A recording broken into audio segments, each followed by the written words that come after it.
So today I'd like to talk a little bit about the pelvic floor as the rotator cuff of the pelvis.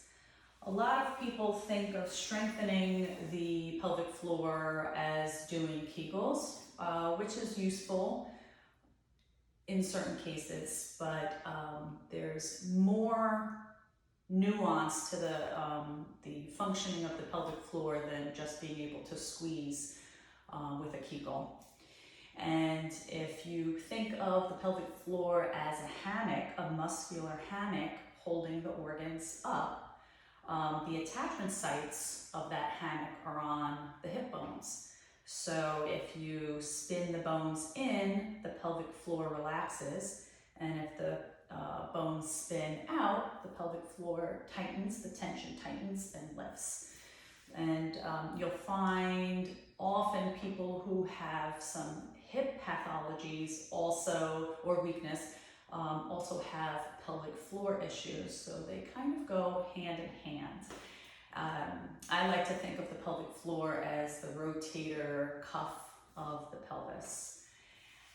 The second part of the pelvic floor going up is the abdominals.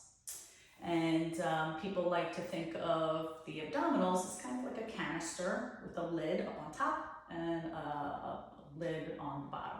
The bottom is the pelvic floor. The abdominals are the side walls of the canister, and up on top are the ribs and diaphragm.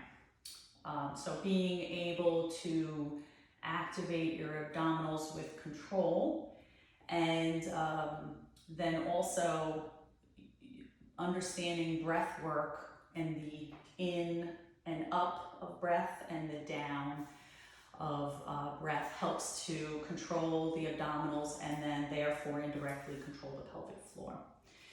The last part of the pelvic floor is understanding the autonomic nervous system.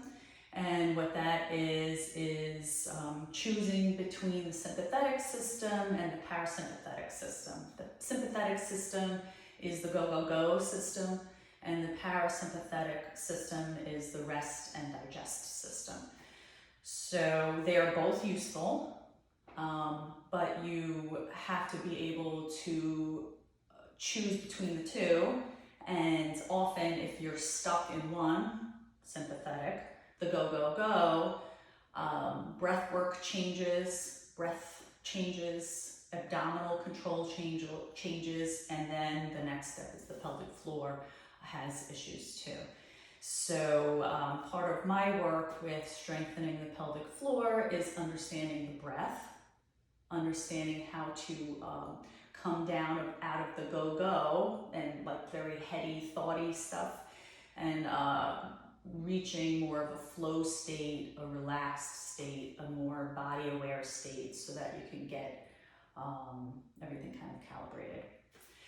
So that is my intro to the pelvic floor.